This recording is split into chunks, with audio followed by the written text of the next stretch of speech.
Do you too feel like you're not making any progress with your savings this year? Today, I'm going to share 5 simple and powerful ways you can save a lot more money.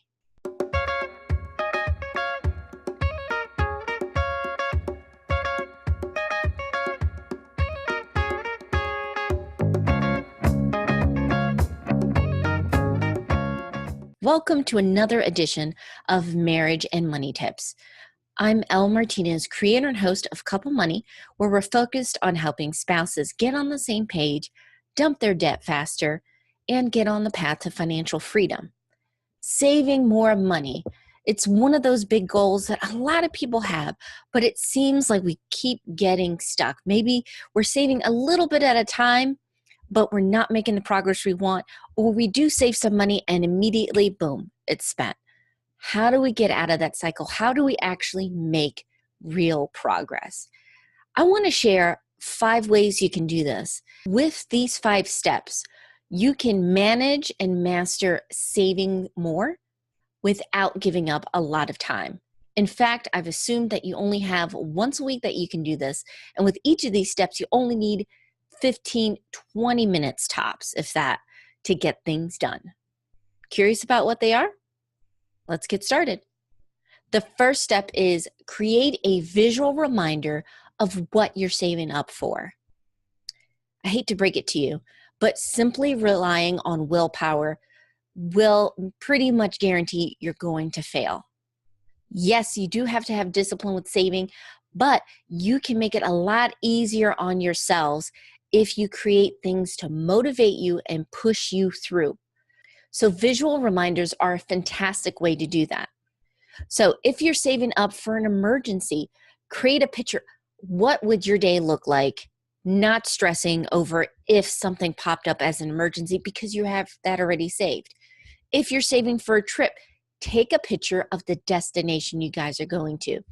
If you're saving for starting a family or a business, whatever it is, have some kind of visual reminder that allows you to remember we're not just saying no to a bunch of things in our budget. What we're doing is we're saying yes to this, and we're going to make it work. So that's the first one. The second step is choose a savings goal for the week. That's it. Sometimes we look at this huge number. Maybe we're saving for a house. Maybe we're trying to get a all-inclusive vacation, and the number looks huge.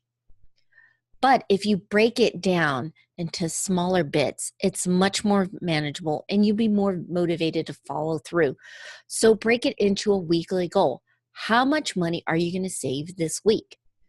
This is also good because week to week, month to month, things change. Maybe this week you're not going to save as much, but you're not stressed out and you don't feel defeated because you know next week you're going to save a little bit more because it's a quieter week. You can make sure and challenge each other on how much you can save. The third step is have a way to track and review your money.